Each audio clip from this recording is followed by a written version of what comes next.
Assalamualaikum warahmatullahi wabarakatuh.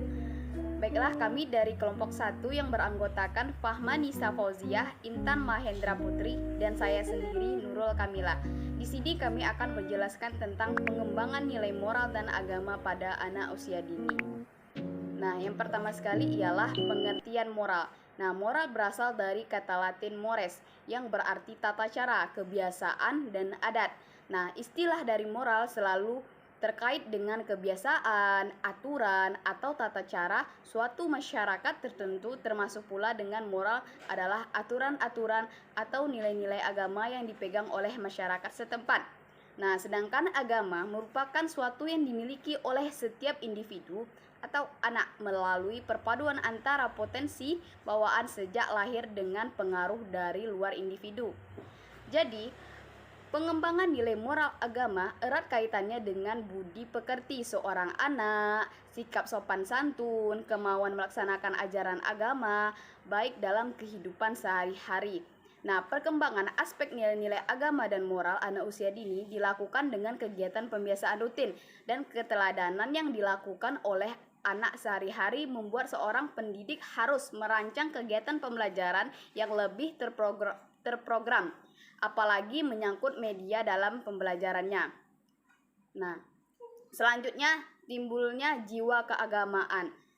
Teori timbulnya keagamaan pada anak, yakni yang pertama ada teori rasa ketergantungan manusia. Nah, dilahirkan ke dunia ini memiliki 4 kebutuhan, yakni keinginan untuk perlindungan, keinginan akan pengalaman baru, keinginan untuk dapat tanggapan, dan keinginan untuk dikenal. Selanjutnya ada teori insting. Nah, keagamaan bayi yang dilahirkan sudah memiliki beberapa insting, di antaranya ialah insting keagamaan. Selanjutnya juga ada teori fitrah. Jika dipandang dari sudut ajaran Islam, maka Islam telah dibawa manusia sejak lahir. Potensi tersebut dinamai fitrah, yaitu sebuah kemampuan yang ada dalam diri manusia untuk selalu beriman dan mengakui adanya Allah yang Maha Esa sebagai pencipta diri manusia, untuk selalu beriman dan mengakui adanya Allah yang Maha Esa sebagai pencipta manusia dan alam. Baiklah, Perkembangan agama anak. Perkembangan agama pada anak itu melalui 3 tingkatan, yaitu yang pertama the fairy tale stage atau tingkat dongeng.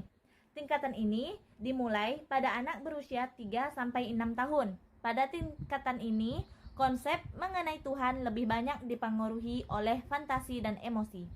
Yang kedua ada the realistic stage atau tingkat kepercayaan. Pada tingkat ini, pemikiran anak tentang Tuhan sebagai Bapa beralih pada Tuhan sebagai pencipta. Yang ketiga ada the individual stage atau tingkat individu usia remaja.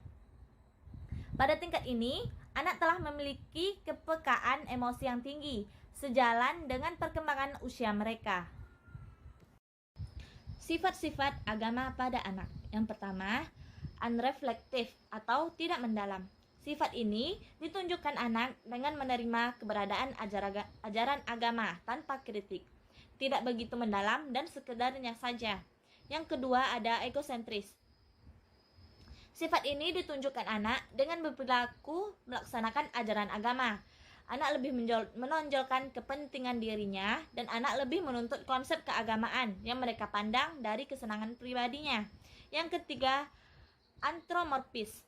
Sifat ini ditunjukkan anak dengan pemahaman anak dengan konsep Tuhan, tampak seperti menggambarkan aspek-aspek kemanusiaan. Yang keempat, ada verbalis dan ritualis. Sifat ini ditunjukkan anak dengan kegemaran menghafal secara verbal kalimat-kalimat keagamaan, mengerjakan amaliyah yang mereka laksanakan berdasarkan pengalaman menurut tuntutan yang diajarkan. Yang kelima, imitatif Khadijah atau pengembangan keagamaan. Pada anak usia dini, sifat ini ditunjukkan anak dengan cara anak suka meniru tindakan keagamaan yang dilakukan oleh orang-orang di lingkungannya, terutama orang tuanya. Yang keenam, ada rasa takjub atau kagum. Sifat ini ditunjukkan anak dengan perilaku mengagumi keindahan lahiriah pada ciptaan Tuhan. Namun, rasa kagum ini belum kritis dan kreatif. Yang kedua yaitu ada pendidikan ibadah.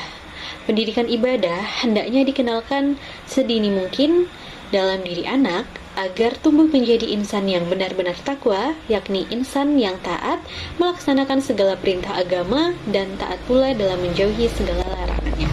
Adapun dalil nakli dalam surah Al-Ahzab ayat 21 yang berbunyi, A'udzu billahi minasyaitonir rajim. Bismillahirrahmanirrahim. Laqad kana lakum fi Rasulillahi uswatun hasanah liman kana yarjullaha wal yawmal akhir wa dzakarallaha katsira. Yang artinya, sungguh telah ada pada diri Rasulullah itu suri teladan yang baik bagimu, yaitu bagi yang mengharap rahmat Allah dan kedatangan hari kiamat dan yang banyak mengingat Allah. Dari ayat di atas dapat dipahami bahwa sosok Rasulullah Shallallahu Alaihi Wasallam merupakan barometer kehidupan dan suri tauladan bagi manusia. Sebagai pembawa pesan Allah Subhanahu wa Ta'ala dan Rasulullah Shallallahu Alaihi Wasallam sukses menghidupkan pesan tersebut dalam dirinya dan bagi orang di sekitarnya. Sifat, sikap, dan nilai-nilai yang dibawa beliau merupakan representasi dari ajaran-ajaran Al-Quran. Baiklah, sekian presentasi dari kami. Akhirul kalam, wassalamualaikum warahmatullahi wabarakatuh.